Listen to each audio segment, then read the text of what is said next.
हम लोग रिलेशन शुरू किए हुए थे और रिलेशन में दो टॉपिक पढ़े थे जिसमें डोमेन और रेंज बताया आप लोग को। और क्या बताए थे? इम्पटी रिलेशन, बस है ना।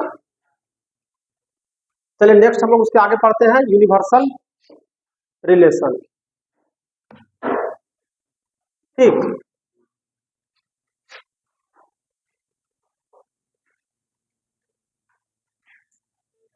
लिखिए आप लोग भी। यूनिवर्सल रिलेशन किसको बोलते हैं?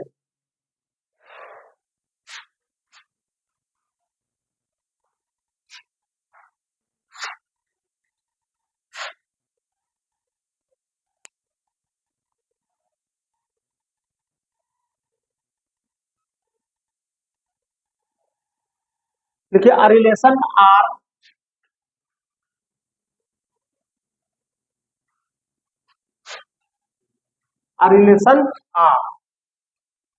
इन अ सेट ए, कोई एक सेट दिया हुआ रहेगा। A relation R in a set A is called a universal relation, is called a universal relation. कोई एक से रिलेशन रहेगा आर किसी सेट में और उसको हम लोग क्या बोलेंगे? यूनिवर्सल रिलेशन बोलेंगे। अब यूनिवर्सल रिलेशन होने के लिए इसका क्या कंडीशन है उसको देखिए। कब होगा? Comma if each element if each element of set A is related to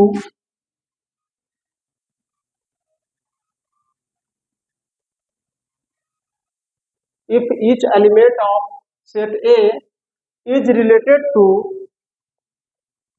every element of every relation is related to every relation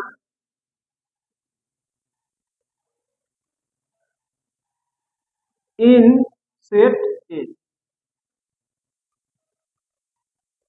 in set A। Mathematically इसको कैसे हम लिखेंगे? अब इसको थोड़ा डिटेल करेंगे। 10 इसका मतलब हुआ जब कोई भी रिलेशन होता है तो उसका हम लोग कैसे फाइंड करते हैं? रिलेशन उसका क्रॉस प्रोडक्ट में। तो यहाँ पर सेम सेट पर है, दोनों एक ही सेट पर बोल रहा है। ठीक, एग्जांपल लगा के हम लोग ए बी करके पढ़ेंगे, लेकिन यहाँ पर जो है सब लोग क्या करें? एक ही सेट में ले रहे हैं। एक ही सेट आपके पास दिया हुआ है ए, तो इसी का हमको क्या करना है? रिलेशन फाइंड करना है। तो ए क्रॉस ए निकालेंगे। ठीक, और ये जो है वो क्या होगा? सबसेट होगा। इसका जो ए क्रॉस ए जो हम लोग निकालेंगे और जो रिजल्टेंट वैल्यू होगा वो हमारा सबसेट होगा किसका? ए क्रॉस ए का। अभी आपको इसको भी प्रूफ करके बताएंगे, है ना, एग्जांपल। देखिए लिखिए यहां पर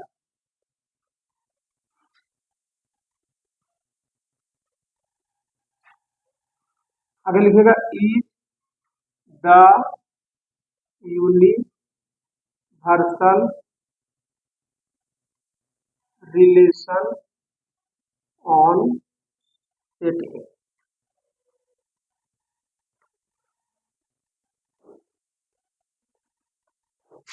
यूनिवर्सल रिलेशन है ना। डेफिनेशन क्या हो गया कि कोई एक रिलेशन होगा आर किसी सेट में और उसको हम लोग क्या बोलेंगे?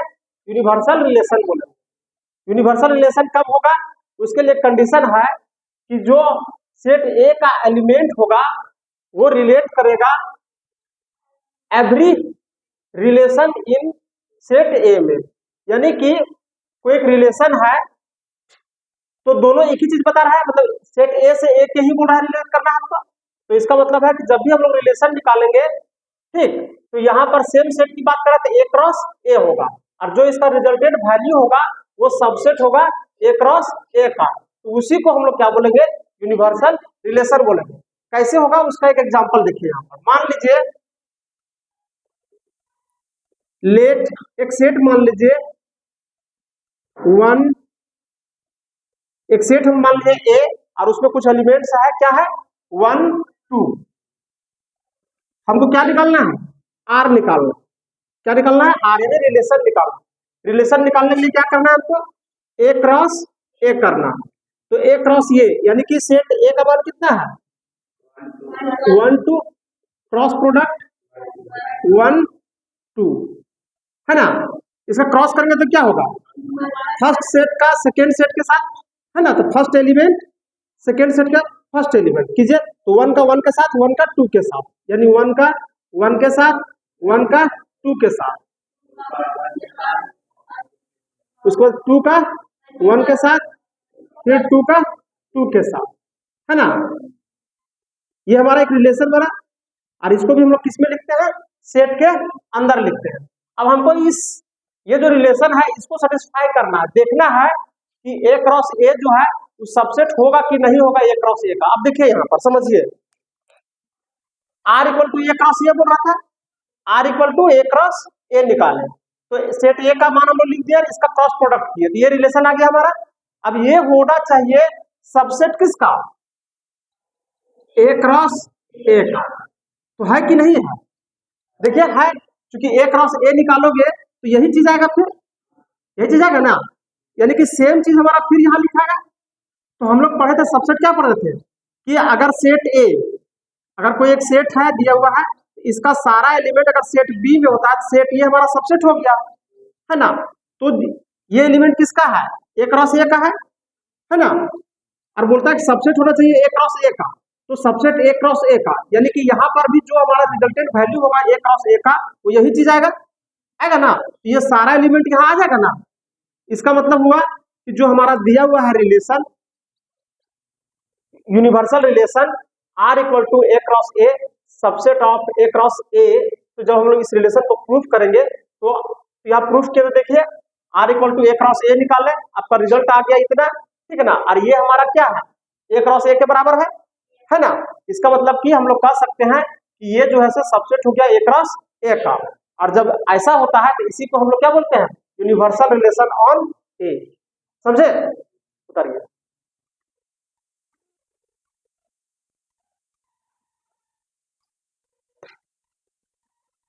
ये हो गया आपका यूनिवर्सल रिलेशन।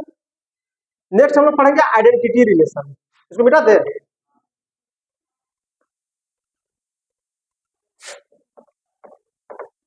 जो नहीं उतारे होंगे बगल से उतार लेंगे।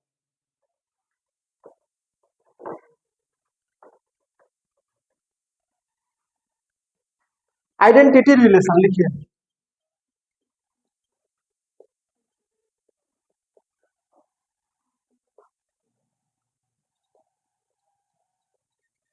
आइडेंटिटी रिलेशन इसको बोलते हैं।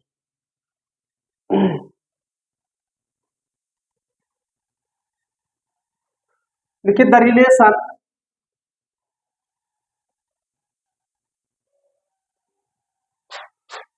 आइडेंटिटी को आई से डिनोट करते हैं, और एक सेट है ए, इसलिए आइडेंटिटी ऑफ ए इसको बोलते हैं, ठीक।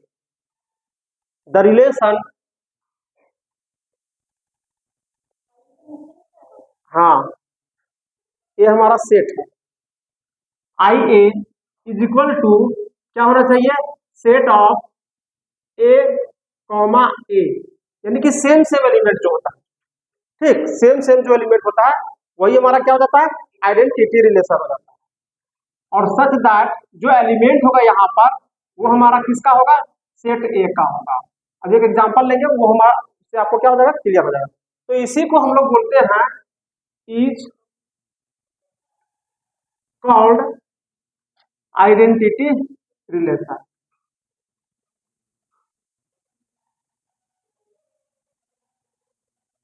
उसी को हम लोग क्या बोलते हैं, आइडेंटिटी रिलेशन बोलते हैं। एक एग्जांपल इसका लेते हैं हम लोग, किस पर होगा, तो सेट ए पर होगा। एक एग्जांपल लेते हैं समझने के लिए, उतार लिए।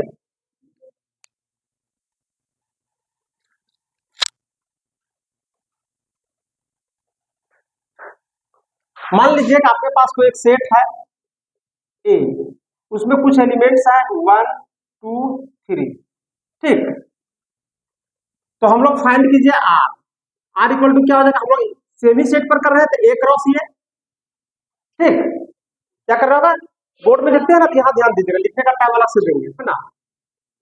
Are equal to A cross A, तो ए क्रॉस ए पहले निकालिए हम लोग, यानी 1 2 3 क्रॉस 1 2 3, क्रॉस प्रोडक्ट निकालेंगे तो क्या हो जाएगा, 1 1 1 2 1 3 2 1 2 2 2 3 3 1 3 2 3 3। सबको कॉमा से क्या करेंगे, सेपरेट कर देंगे। क्या तो क्लियर है। अब आते हैं लोग डेफिनेशन में। डेफिनेशन में क्या बोल रहा है कि कोई एक सेट है, ठीक है ना, आइडेंटिटी रिलेशन को हम लोग किससे नोट करते हैं, आई से। एक सेट दिया हुआ है और वो किस नियम को फॉलो करेगा, इस सेट के नियम को। इसका आइडेंटिटी रिलेशन का क्या होता है कि सेट के अंदर होगा set A comma A such that जो यहाँ का जो एलिमेंट होगा वो हमारा सेट ए का एलिमेंट होना चाहिए, यानी जिस सेट की बात करते हैं उसी सेट का होना चाहिए। तो यहाँ पर देखिए कि आई ऑफ ए बराबर क्या क्या आएगा, देखिए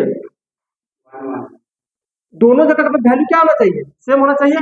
यहां से दोनों वाला वैल्यू कहां पर है, देखिए 1 1 2 2 3 3 और है नहीं।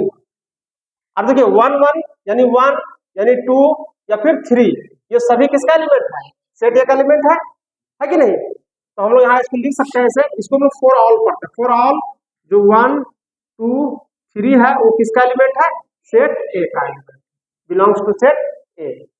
उतारिए,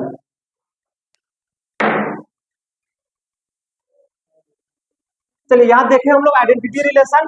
आइडेंटिटी रिलेशन में मुख्य रूप से क्या देखना है, इस रूल को हमको फॉलो होना चाहिए कि जो भी हमारा रिलेशन बनेगा, है ना, ए क्रॉस ए जब हम लोग निकालते हैं यहाँ पर, ठीक है, तो हमको क्या देखना है कि दोनों जो वैल्यू होगा वो हमारा क्या होना चाहिए, सेम होना चाहिए, है ना। इस रिलेशन का दोनों वैल्यू क्या होना चाहिए, सेम होना चाहिए, ठीक।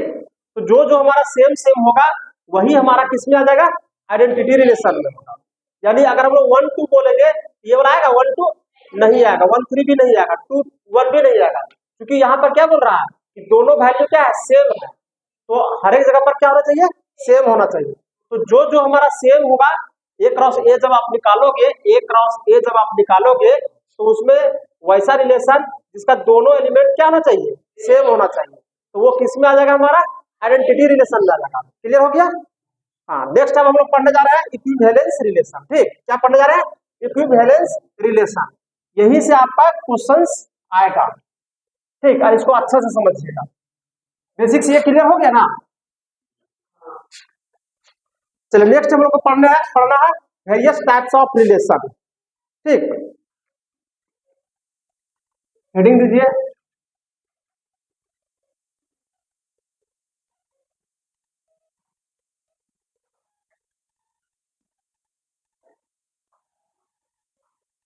टाइप्स ऑफ रिलेशन पढ़े हम लोग, पढ़े ना।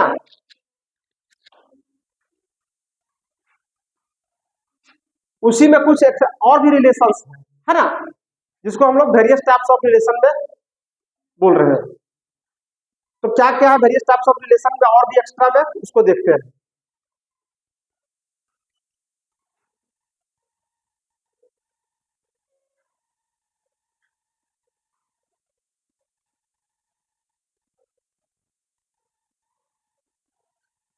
वेरियस टाइप्स ऑफ रिलेशन में आपको पढ़ना है इक्विवेलेंस रिलेशन पढ़ना है। क्या पढ़ना है, इक्विवेलेंस रिलेशन पढ़ना है, ठीक। तो इक्विवेलेंस रिलेशन होने के लिए क्या क्या कंडीशन है उसके बारे में पहले जानते हैं। देखिए यहाँ पर इक्विवेलेंस रिलेशन होने के लिए हमको जानना क्या है, इक्विवेलेंस रिलेशन, EQUIVALENCE,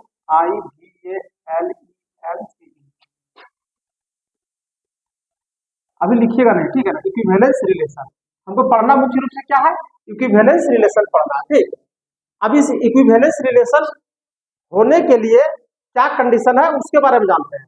तो इसको इक्विवेलेंस रिलेशन होने के लिए 3 कंडीशन को प्रूव करना पड़ता है। 3 कंडीशन वो कौन कौन है? तो पहला है रिफ्लेक्सिव, रिफ्लेक्सिव, ठीक,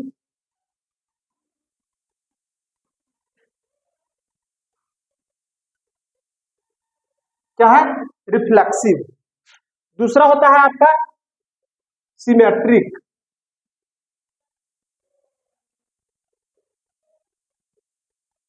और तीसरा होता है ट्रांजिटिव।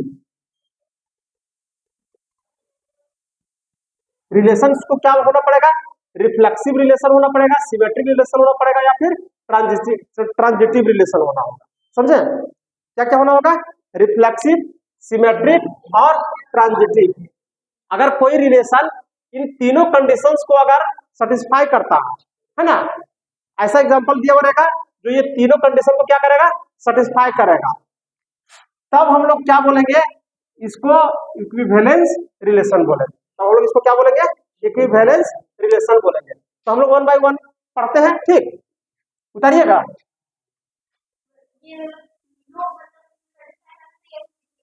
नहीं, तीनों, एक भी फेल कर जाएगा तो इक्विवेलेंस रिलेशन नहीं होगा, है ना। मतलब रिफ्लेक्सिव भी होना चाहिए, सिमेट्रिक भी होना चाहिए, ट्रांजिटिव भी होना चाहिए। तीनों कंडीशन इसको सेटिस्फाई करना चाहिए। तीनों कंडीशन सेटिस्फाई करेगा तो हमारा रिलेशन इक्विवेलेंस रिलेशन कहलाएगा। ठीक है, उतार लीजिए।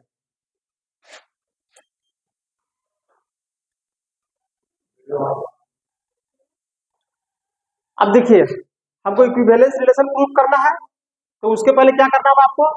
रिफ्लेक्सिव, सिमेट्रिक और ट्रांजिटिव दिखाना पड़ेगा। आपको क्वेश्चन में कभी कभी ऐसे भी दे देगा कि नहीं दिखाए कि जो गिवन इक्वेशंस जो भी दिया हुआ रहेगा आपका, रिफ्लेक्सिव होगा कि सिमेट्रिक होगा कि ट्रांजिटिव होगा कि इनमें से कोई दो होगा, कि कौन है कौन नहीं है, उस तरह से। ठीक है, लेकिन जब भी इक्विवेलेंस आपको बोलेगा तो ये तीनों होना चाहिए। क्लियर है? तो पहले हम लोग 1 बाय 1 पढ़ते हैं। ठीक, नंबर 1 हम लोग प्रूव करते हैं रिफ्लेक्सिव रिलेशन यानी रिफ्लेक्सिविटी। ठीक,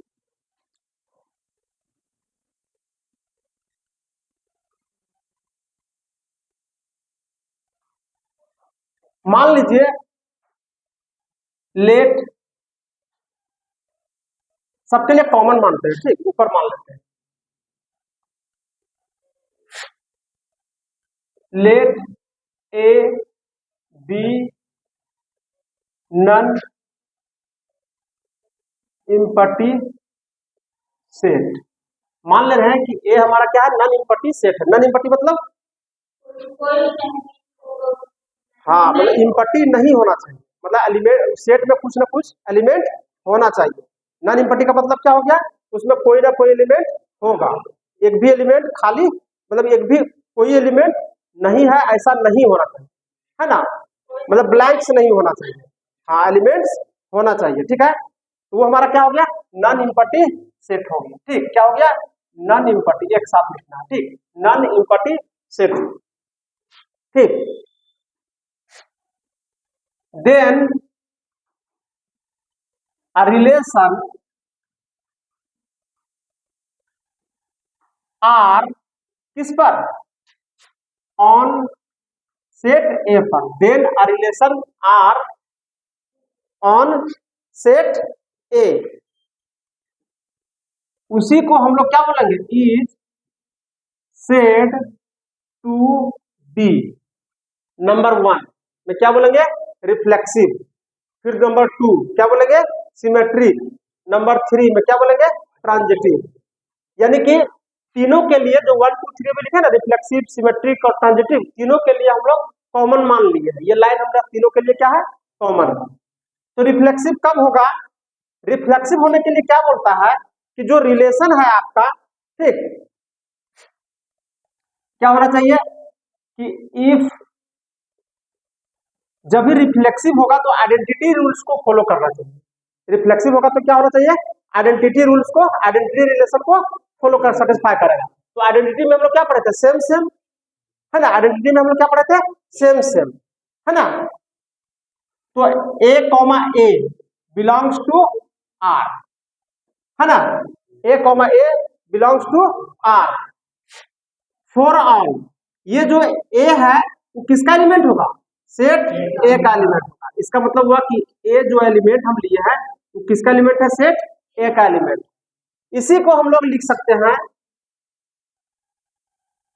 अदर फॉर्म में, a comma a belongs to R है, इसी को लिख सकते हैं हम लोग a related to a for all a belongs to set A, समझे। और में इसी को हम लोग ऐसा लिख सकते हैं, ठीक है। ये दोनों लाइन में कोई भी एक लाइन आप लिख सकते हैं, ठीक। या तो हम लोग ऐसा लिखेंगे या फिर इसी को हम लोग दूसरा लाइन में ऐसा लिखेंगे, दोनों क्या है, मीनिंग सेम है। लिखने का तरीका भले डिफरेंट है लेकिन मीनिंग क्या है, सेम है। जब भी कोई रिलेशन आपको यानी कि आइडेंटिटी नियम को फॉलो करता है, आइडेंटिटी रूल्स को फॉलो करता है, a comma a belongs to R, और जहां पर जो यहाँ पर जो एलिमेंट है वो किसका होना चाहिए, सेट ए का एलिमेंट होना चाहिए। यानी कि जब ऐसा होगा तो हम लोग कहेंगे कि हमारा जो दिया हुआ रिलेशन है वो क्या हो गया, रिफ्लेक्सिव हो गया। क्या हो गया, रिफ्लेक्सिव हो गया, ठीक है। तो इसका मतलब हुआ कि इसको हम लोग क्या बोलेंगे, रिफ्लेक्सिव, या फिर इसी को हम लोग बोलते हैं रिफ्लेक्सिविटी भी बोलते हैं। क्या बोलते हैं, रिफ्लेक्सिविटी। जैसे अब्स्ट्रैक्ट नाउन में होता है ना, ठीक, तो उसके फॉर्म में नाउन होता है, अब्स्ट्रैक्ट नाउन बोलते हैं। तो यहां पर क्या हो गया, ये हमारा रिफ्लेक्सिविटी यानी कि रिफ्लेक्सिव रिलेशन को सेटिस्फाई किया, ठीक है। यहां लिख दीजिए इज, यही पे लिखिए इज रिफ्लेक्सिव,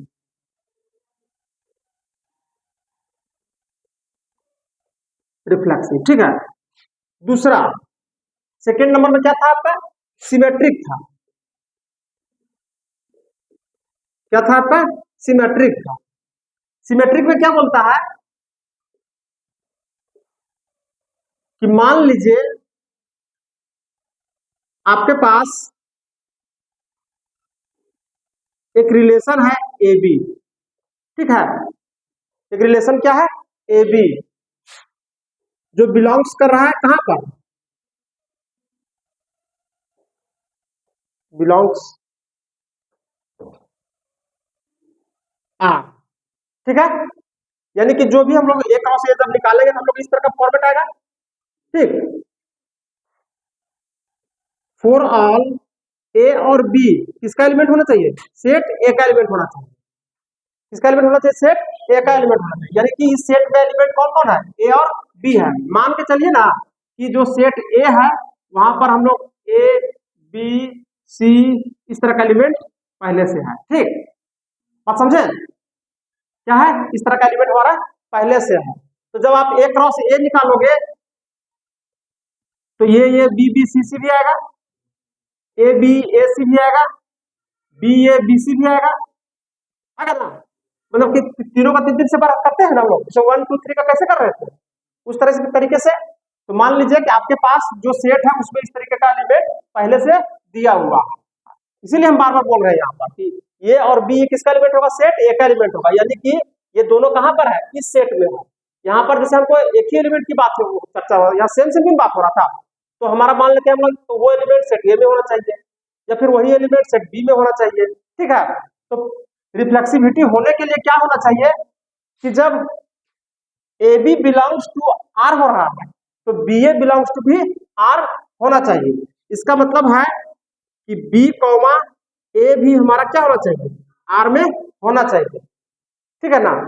जब a comma b belongs to R रहेगा इसका मतलब क्या हुआ कि b comma a belongs to R होना चाहिए, ठीक। जैसे यहां हम लोग निकालते थे ना 1 2 आता था तो 2 1 भी आता था, ठीक है। तो जब इस तरह का फॉर्मेट हमारा किसी रिलेशन में आएगा, ठीक, तो हम लोग बोलेंगे कि वो जो रिलेशन दिया हुआ है वो क्या है आपका, सिमेट्रिक है। देखिए ना, ए से बी से ये, यानी कि ए से बी से ये, ए में 1 है बी में 2 है तो बी ए है कि नहीं, समझे। तो इस तरह का रिलेशन हमको क्या होना चाहिए, सेटिस्फाइड करना चाहिए। और जब ए और बी हमारा सेट ए का एलिमेंट है तो बी और ए भी हमारा किसका होगा, सेट ए का हो। लेकिन इसको हम लोग सजा कर ही बोल लिखेंगे, बात समझे। हम लोग का रिलेशन ना ऐसा आया लेकिन एलिमेंट जो ए बी सेट ए का ही एलिमेंट है है कि नहीं। अब इसी को हम लोग इसके भाषा में कैसे लिखेंगे, देखिए और में इसको लिखेगा, ठीक। और में क्या बोलता है कि ए इज रिलेटेड टू बी, नहीं हो रहा है, ए इज रिलेटेड टू बी, इसका मतलब है कि बी भी रिलेशन होगा ए का, है कि नहीं। ए आर बी हो रहा है, यानी ए आर बी हो रहा है, तो बी आर ए हुआ, यानी इसी के हेल्प से ये बना हमारा, बना ना। और जहां पर ए और बी दोनों के लिए किसका एलिमेंट है, सेट ए का एलिमेंट है, ठीक। तो इसी को हम लोग क्या बोलेंगे, इज रिफ्लेक्सिव, सॉरी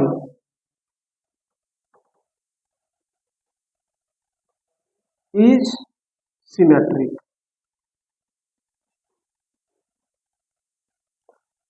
उतारिए,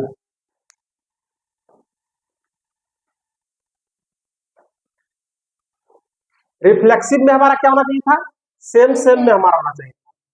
सिमेट्रिक में क्या होता है, जब ए बी हमारा रिलेशन आर का होता है तो दिखाना होता है कि बी ए भी रिलेशन आर का होना चाहिए, ठीक है। इसी को सेकेंड अदर वर्ड में हम लोग लिखते हैं इस तरह से, इसको अदर वर्ड में ऐसा लिखते हैं। तीसरा क्या है, ट्रांजिटिव।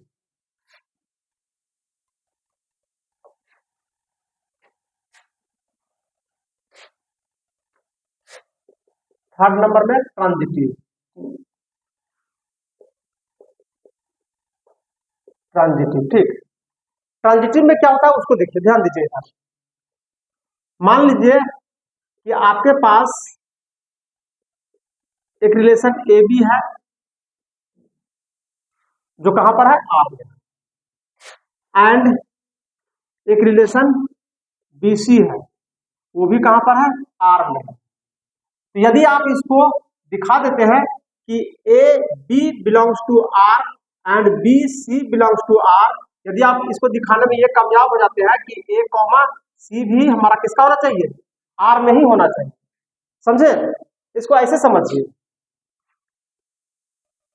एक्स हमारा वाई के बराबर है और वाई हमारा जेड के बराबर है, तो हम लोग कह सकते हैं कि एक्स इक्वल टू जेड,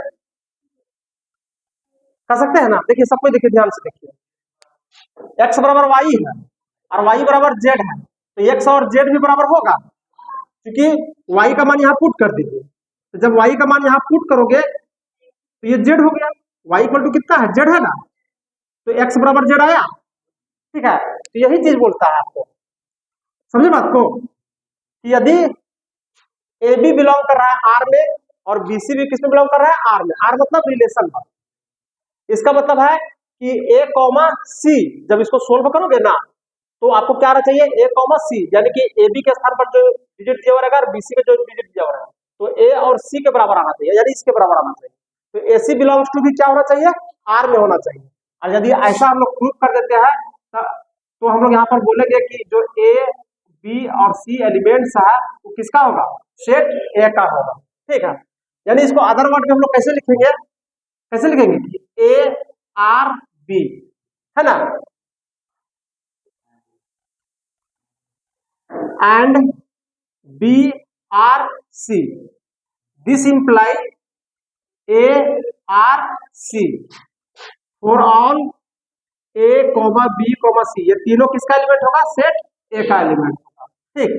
तो इसी को हम लोग क्या बोलते हैं, ट्रांजिटिव बोलते हैं, इसको हम लोग क्या बोलते हैं, ट्रांजिटिव,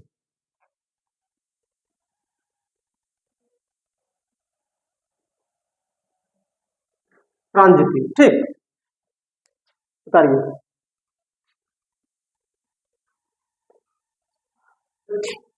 देखिए क्या देखे थे हम लोग, अब हमको देखना है, हम लोग रिफ्लेक्सिव देख लिए, सिमेट्रिक देख लिए, ट्रांजिटिव देख लिए, ठीक है। अब हमको क्या जानना है, इक्विवेलेंस रिलेशन, ठीक। तो वैसा रिलेशन जो रिफ्लेक्सिव भी होता हो, सिमेट्रिक भी होता हो और ट्रांजिटिव भी होता हो, तो उसको हम लोग क्या बोलेंगे, इक्विवेलेंस रिलेशन बोलेंगे। मिटा दो इसको,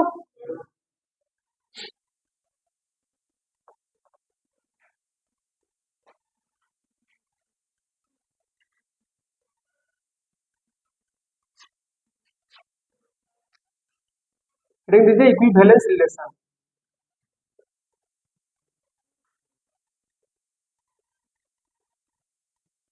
इक्विवेलेंस रिलेशन लिखिए। A relation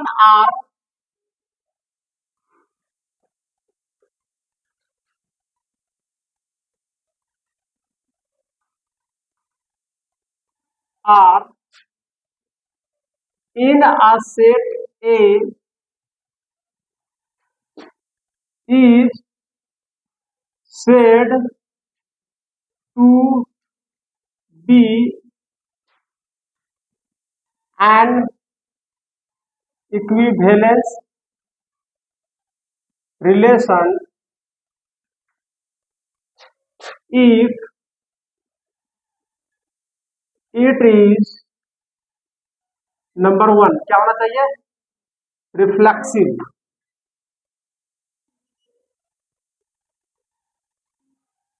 नंबर 2 क्या होना चाहिए, सिमेट्रिक।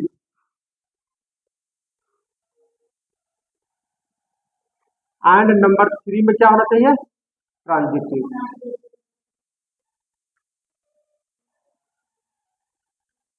समझे? तो उसको हम लोग क्या बोलेंगे, इक्विवेलेंस बोलेंगे। इक्विवेलेंस रिलेशन बोला मतलब यानी कि ऐसा रिलेशन किसी सेट का जिसको हम लोग इक्विवेलेंस रिलेशन बोलेंगे। कब बोलेंगे, जब वो रिलेशन आपका रिफ्लेक्सिव होता हो, सिमेट्रिक होता हो और ट्रांजिटिव होता हो। तो रिफ्लेक्सिव, सिमेट्रिक और ट्रांजिटिव ये तीनों भी हम लोग प्रूफ किए, ठीक है ना। तो तीनों प्रूफ करेंगे। इसी तरह से कोई क्वेश्चन दिया हुआ रहेगा, उसमें आपको तीनों प्रूफ करना होगा, और जब वो तीनों सेटिस्फाइड हो जाएगा यानी कि रिलेशन आपका क्या हो जाएगा, इक्विवेलेंस रिलेशन हो जाएगा। नेक्स्ट जैसे हम लोग इसका एग्जाम्पल पर रिलेशन का कुछ एग्जाम्पल से देखेंगे, है ना, एक्सरसाइज देखेंगे, ठीक है। आज के लिए यहीं तक हम लोग समाप्त करते हैं, ठीक। चाची अभी तीनों प्रूफ नहीं किए थे, इससे पहले भी अभी तीनों प्रूफ किया ना। हाँ तो क्वेश्चन जो बनाएंगे ना, तो क्वेश्चन में फिर आपको ये जब भी आएगा इक्विवेलेंस रिलेशन प्रूफ करने के लिए हम लोग तो वहां पर तीनों प्रूफ करना हो, समझे, ठीक है।